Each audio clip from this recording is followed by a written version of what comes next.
మాట్లాడవలసిందిగా రిక్వెస్ట్ చేస్తూ ఉన్నాం. అందరూ మాట్లాడేశారు, మీరు ఒక్కరే మిగిలారు.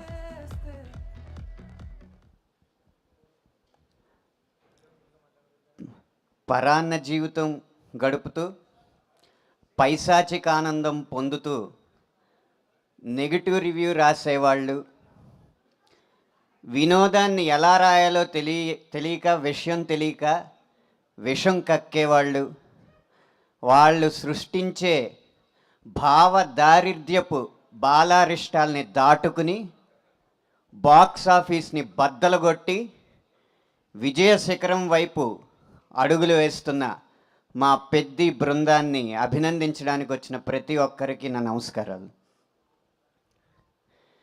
బుచ్చిబాబు గారు పెద్ది పాత్రని చిత్రీకరించి ఇస్తే ఆ శిల్పం ఎలా ఉండాలి అన్న దాన్ని జీర్ణించుకుని తనే రాయిగా,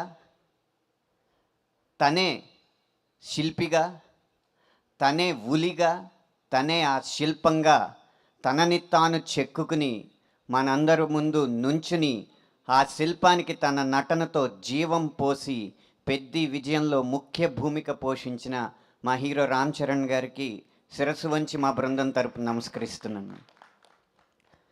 శరీరం అంత రాయిలా ఉన్నా ఆయన మనసు మాత్రం వెన్న.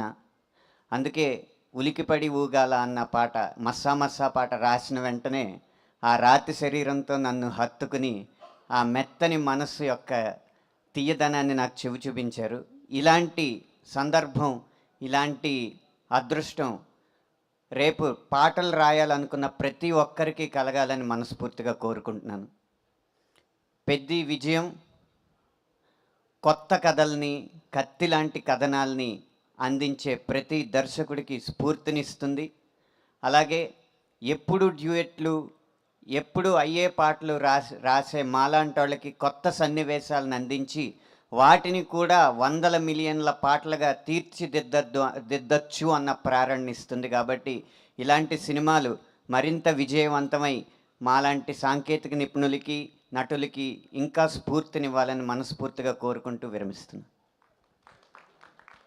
థ్యాంక్ యూ అనంత్ శ్రీరామ్ గారు, thank you so much. Yes, Peddi